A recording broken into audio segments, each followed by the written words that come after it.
우리 앞뒤 좌우에 계신 분들과 인사할 때는 손 이렇게 한번 해보세요. 이렇게 해서 까꿍 해보세요. 까꿍 하고 예수님 부활하셨습니다 인사할게요. 까꿍 하시고 예수님 부활하셨습니다. 네. 까꿍 하시고 예수님 부활하셨습니다. 할렐루야. 예수님 부활하셨습니다. 예, 옆에서 까꿍 하시는데도 인상을 그렇게 쓰시네. 아이 하지마 그러시네. 오늘은 예수님께서 죄와 저주와 사망의 권세를 다 이기시고 부활하신 부활주일입니다. 예수님의 부활이 저와 여러분의 부활 되셔서 예수님의 부활의 능력과 승리가 저와 여러분에게 동일하게 함께 하시기를 예수님의 이름으로 축원드립니다. 예수님이 십자가에 돌아가신 후에 예수님의 시신을 장례한 사람은 아리마대 사람 요셉입니다. 이 사람이 그 집안에서 사용하려고 아주 큰 돈을 들여서 돌로 만든 이 무덤을 그가 샀어요. 그래갖고 무덤을 파놨는데, 아니 예수님을 거기다가 모신 거예요. 이 아리마대 사람 요셉이. 그러니까 그 친구들이 난리가 나지. 아니 이 사람아 정신이 있냐고, 그 비싼 돌무덤을 다 가족들이 하려고 하는 거를 죄수 예수를 위해서 왜 그거를 다 내줬냐, 너무 아깝다고 친구들이 핀잔을 주니까요, 이 사람이 아니라는 표정으로 씩 웃으면서 그랬다는 거예요. 괜찮아, 예수님은 주말에 3일 렌트야 그랬다는 거예요. 무슨 말이야? 예수님 부활하셨습니다. 할렐루야. 예수님의 부활은요 기독교 신앙의 핵심이고 천지창조일의 가장 놀라운 사건입니다.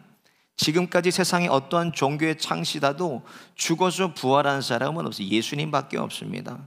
지금 넷플릭스에서 방영하고 있는 다큐멘터리가 있어요. 나는 신이다 라는 다큐멘터리가 있는데, 이것 때문에 지금 전 세계가 지금 떠들썩해요. 현재 한국에는요 자신이 하나님이라고 주장하는 사람이 약 20명 있대요. 그리고 무슨 말씀하시는 거예요? 성가대. 예, 오늘 칸타타가 마음들이 불편하셔요. 칸타타가 길어요. 예, 칸타타가 길어서 말씀을 제가 전하고 나서 그리고 칸타타하고 예배 마칠게요. 여러분 놀라지 마시고, 제가 잊어버린 거 아닙니다. 잘 들어주세요. 그래서 어디까지 했죠? 그래서 70명의 내가 하나님이다 예수라고 하는 사람을 동아일보 기자가 수년간 쫓아다니면서 취재를 했어요. 그랬더니 두 가지 공통점이 있다는 거예요. 이 70명 모두가 어마어마한 부자라는 거예요. 부자. 그리고 하나는 모든 이 70명들이 다 죽는다는 거예요. 사람은 영원할 수가 없습니다. 반드시 죽게 돼 있어요. 오직 예수님만이 3일 만에 부활하셨습니다. 그래서 예수님의 십자가와 부활은요 기독교 신앙의 핵심입니다. 오늘 본문 말씀도 초대교회에 큰 논쟁들이 있었어요. 어떤 논쟁이 있었나? 죽음과 부활에 대해서, 예수님의 죽음과 부활에 대해서 논쟁이 있었어요. 어떻게 죽은 사람이 부활하냐는 거예요. 죽은 사람의 부활. 부활은 믿지 않는다면 뭐예요? 기독교 신앙의 전체가 그냥 무너지는 거, 흔들리는 거예요. 이게 기독교 신앙의 핵심 아닙니까? 이 부활이. 그러니까 오늘 사도 바울이 흔들리는 성도들에게 부활이 무엇인지 이 진리에 대해서 설명하고 있는 거예요. 오늘 본문 말씀은 이 예수님의 부활의 실체가 그러면 무엇인가? 오늘 본문 보니까 먼저 예수님께서 부활 통해서 우리의 미래를 보여주셨다는 거예요. 미래. 20절 보세요. 그러나 이제 그리스도께서 죽은 자 가운데 다시 살아 잠자는 자들의 첫 열매가 되셨도다 그랬습니다.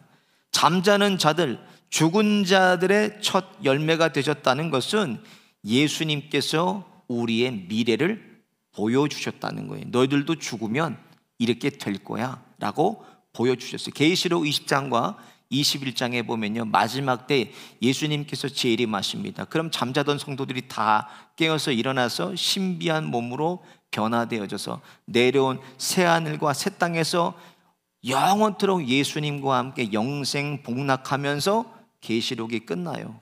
시작은 죽음이지만 끝은 뭐예요? 영원한 부활입니다. 그게 저와 여러분의 미래라는 거예요. 그것을 예수님께서 부활을 통해서 보여주셨습니다. 그래서 예수님께서 죽은 나사로를 살리시면서 이렇게 말씀했어요. 같이 한번 볼까요? 시작. 나는 부활이요 생명이니 나를 믿는 자는 죽어도 살겠고 무릇 살아서 나를 믿는 자는 영원히 죽지 아니하리니 이것을 내가 믿느냐? 여러분 믿으세요? 부활의 승리도 영원한 생명도 어떤 자들의 것이라는 거, 믿는 자들의 것이라는 거예요. 그걸 예수님께서 너희가 믿느냐 그렇게 물어보셨어요. 여러분 예수님의 부활 정말 믿으십니까?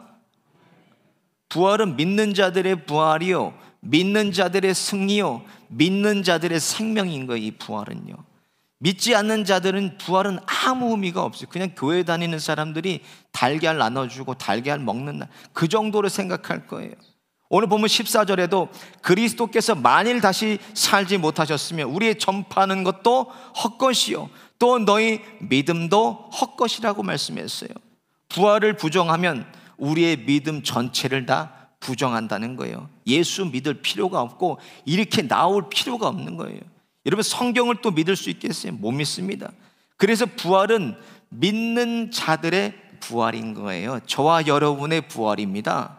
예수님께서 첫 열매가 되셔서 너희도 이렇게 영원한 생명으로 부활할 거야 라는 것을 우리에게 보여주신 것입니다. 두 번째로 부활은 사단의 패배입니다. 사탄의 패배예요.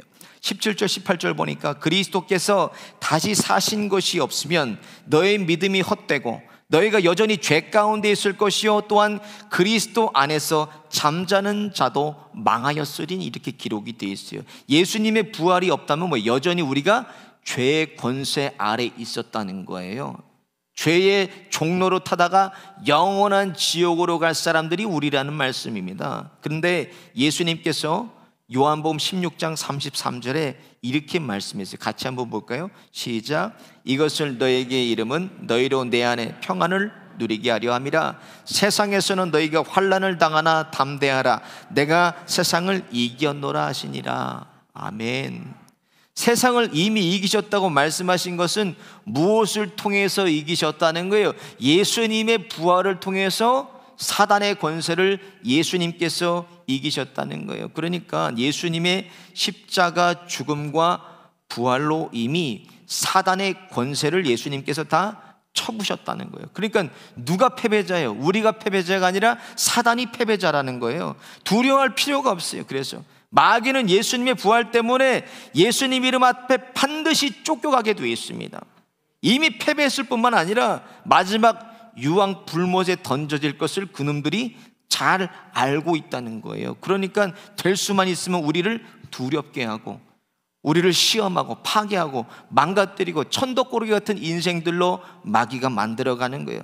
그러니까 봐라 그래. 예수님의 부활이 그 승리가 우리 안에 소유한 사람이기 때문에 우리는 두려워할 것이 아니라 어떻게 해요? 그놈들을 내쫓아야 됩니다. 마귀는요 예수 이름 앞에 반드시 도망가게 되어 있습니다. 이미 그들은 패배자들이에요. 그놈들은. 그래서 예수님의 부활 승리로 죄와 저주와 사망은 뭐예요? 우리와는 상관없는 거예요. 그래서 성경은 동이 서에서 먼 것 같이 너희들을 옮겨 놓으셨다 그랬어요. 동서는 완전히 반대되는 거예요. 그래서 예수님께서 부활을 통해서 우리를 생명으로 옮겨 놓으셔서 예수님의 생명이 우리 생명 되고 예수님의 부활이 우리의 부활 됐고 예수님의 승리가 우리의 승리인 것입니다. 그럼에도 여전히 우리는 착각 속에서 살아가고 있어요. 어떤 착각해요? 내가 이 죄를 이길 수 있을까? 그런 생각을 들어요. 매일같이 반복되는 뭐예요? 죄의 속성 때문에 그래요. 연속되는 속성. 그러니까 죄짓고 회개하고 계속 이것을 우리는 반복하면서 낙심하고 절망합니다. 나는 정말 구제불능이구나.